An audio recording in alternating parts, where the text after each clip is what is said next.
perte encouragé ñu perte ñu perte félicité ñu gagné. te loolu rek moo si des. ñu taxaw tuuti ci violence bi presse bi am na ci responsabilité ni nga waxee léegi leer na parce que dañoo nekkoon benn caisse de résonance bu kii waxee ñu jottali bu ko lee waxee ñu jottali mais en dehors de la presse ñan ngay séddale responsabilité wu li xew ci campagne bi. non je pense que depuis quelques années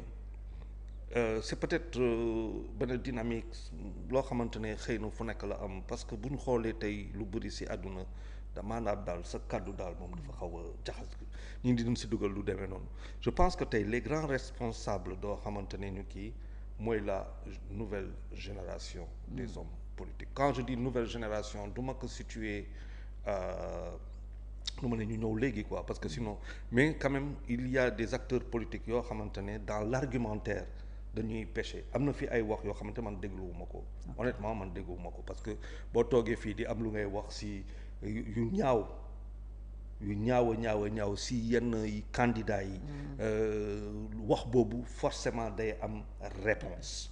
bu réponse bi ñëw gën a ñaawati nga ne bon écoute moi j'ai pas besoin de ça je pense que tey mais foog ñu xoolaat depuis quelques années au Sénégal l'adversité politique nekkatul loo xamante ne moom moo fi ne c'est l'animosité politique voire la haine politique alors que politique du dara lu dul moment de gestion boo xamante ne tey nii lañ koy gisee heure bi nii lañ koy gisee mais ay variables la ak ay factoriels ak ay identités remarquables donc ça peut bouger très très rapidement donc bu nekkee géométrie variable donc il faut mesurer lu ñuy wax defe naa c'est par la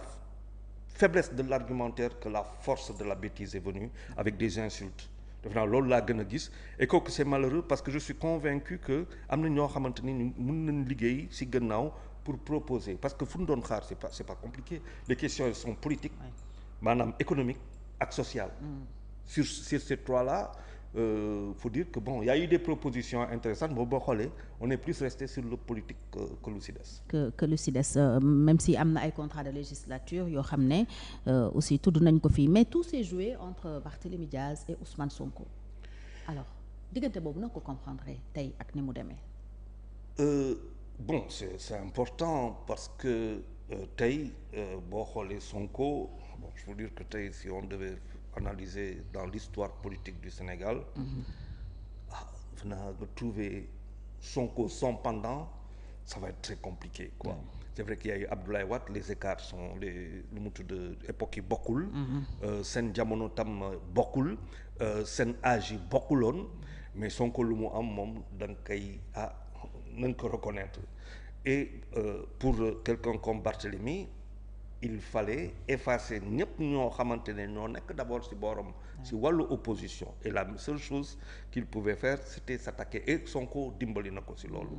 parce que il aurait suffi que Sonko ignoré ko pour que Barthélemy buy wax kenn ko donc Sonko dafa meloon ni d'ailleurs loolu la doon tenté bi muy créer une dualité avec Amadou Ba il a créé la dualité voilà donc Barthélemy a su exister maintenant nag est-ce que lu muy waxee affaire yi est-ce que lu muy foofu lay nit ñi di ko xaar peut-être pas ku mel ni man xaaruma ko foofu quoi d'autant que parce que tout simplement am na lu bari loo xamante ne jege nañ te trop te loolu xaarewuma ko foofu parce que c'est pas nous c'est pas moi c'est pas nous et c'est pas wante il a su exister et boo xoolee sur la fin Sonko tête de liste buy wax mais da koy citer nommément donc factoriser yeneen yi loolu laa la doon wax sànq dafa leen factoriser quasiment par zéro et c'est peut-être pas si bête que ça parce que en fait bu toogee ba di wax Barthélemy bon léegi ci biir il y a des choses qui sont dites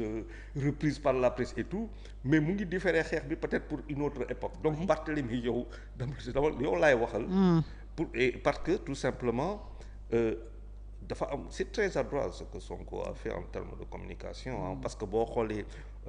ñoo xamante ne opposants yu am xaalis yi waxul ci ñoom. et Ablaye Sylla ñu am xaalis waxul ci ñoom ñooñu waxul ci ñoom dafa wax ci xoo xamante ne sur l'immédiat en point de vue politique amul xaalis boobu donc dafa différer xeex bi donc xëcc ko mu ñëw Barthélemy est rentré dans la danse léegi nag ce qu'il faut lu ñu war a regretter mooy que seen discours yi mënoon na gën a civilisé ba pare gën a rafet quoi je pense que loolu la mais de notre côté aussi lecture boo si mën a am mooy que Barthélemy buy wax yëpp il se projette à demain bu ñu analyser bu baax lu muy wax.